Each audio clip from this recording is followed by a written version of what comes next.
ವಿಜಯನಗರ ಜಿಲ್ಲೆಯಲ್ಲಿ ವರುಣನ ಆರ್ಭಟ ಮುಂದುವರೆದಿದೆ. ಸಾಕಷ್ಟು ಅವಾಂತರಗಳು ಕೂಡ ಸೃಷ್ಟಿಯಾಗಿರುವಂಥದ್ದು. ಇನ್ನು ಕಳೆದ 4 ದಿನಗಳಿಂದ ಬಿಟ್ಟು ಬಿಡದೆ ವಿಜಯನಗರ ಜಿಲ್ಲೆಯಲ್ಲಿ ಮಳೆ ಸುರಿತಾ ಇದೆ. ವೆಂಕಟಾಪುರ, ಗಾದಿಗನೂರು, ಕಮಲಾಪುರದಲ್ಲಿ ಭಾರೀ ಮಳೆಯಾಗ್ತಾ ಇದೆ. ಇನ್ನು ಭಾರೀ ಮಳೆಯಿಂದ ಹೊಲ ಗದ್ದೆಗೆ ನುಗ್ಗಿದ ನೀರು, ಇದರಿಂದಾಗಿ ರೈತರು ಬೆಳೆದಿರುವ ಬೆಳೆಗಳು ಸಂಪೂರ್ಣವಾಗಿ ನಾಶವಾಗಿದೆ. ಬಾಳೆ, ಹತ್ತಿ, ಮೆಣಸಿನಕಾಯಿ ಹಾಗೆ ಇನ್ನುಳಿದ ಬೆಳೆಗಳು ನೀರು ಪಾಲಾಗಿದೆ. ರಾತ್ರಿ ಇಡೀ ಸುರಿತಾ ಇರುವ ಮಳೆಗೆ ರೈತರ ಫಸಲು ಬಹುತೇಕ ನೀರಿಗೆ ಹಾನಿಯಾಗಿದೆ. ಹೊಸಪೇಟೆ ತಾಲೂಕಿನ ಬಹುತೇಕ ಗ್ರಾಮಗಳ ರೈತರು ಬೆಳೆದಿರುವ ಬೆಳೆಗಳು ಕೊಯ್ಲಿಗೂ ಮುಂಚೆಯೇ ಕೊಳೆಯೋದಕ್ಕೆ ಆರಂಭ ಆಗಿದೆ. ಅಂದ್ರೆ ನಿರಂತರವಾಗಿ ಮಳೆ ಸುರಿತಾ ಇರೋದ್ರಿಂದ ಹೊಲ ಗದ್ದೆಗಳಿಗೂ ಕೂಡ ಮಳೆ ನೀರು ಹರಿದು ಹೋಗ್ತಾ ಇರೋದ್ರಿಂದ ಈ ಪರಿಸ್ಥಿತಿ ನಿರ್ಮಾಣವಾಗಿದೆ.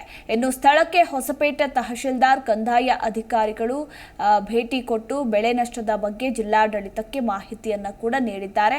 ಮತ್ತೊಂದು ಕಡೆ ಇನ್ನು 4-5 ದಿನ ಮಳೆಯಾಗುವ ಮಾಹಿತಿಯನ್ನ ಹವಾಮಾನ ಇಲಾಖೆ ನೀಡಿದೆ.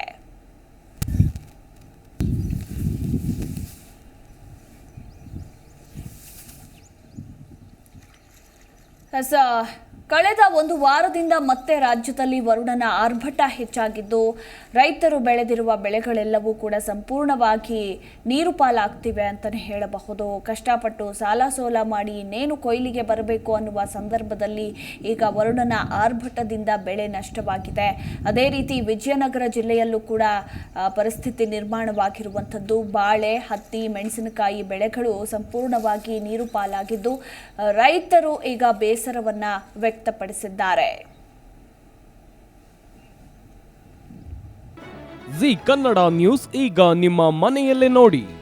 ಎಲ್ಲ ಕೇಬಲ್ಗಳಲ್ಲಿ ಈಗ ಲಭ್ಯ. Sun Direct 292, Jio TV 1334, U digital 162, city cable 51, GTPL 17, Abhishek cables 821, Rockline telecommunication 51, Shri Basaveshwara number 60, Vinayaka digital number 53, in digital number 896ರಲ್ಲಿ ನಿಮ್ಮಿಸ್ತದ ಜಿ ಕನ್ನಡ ನ್ಯೂಸ್ ನೋಡಿ ಆನಂದಿಸಿ.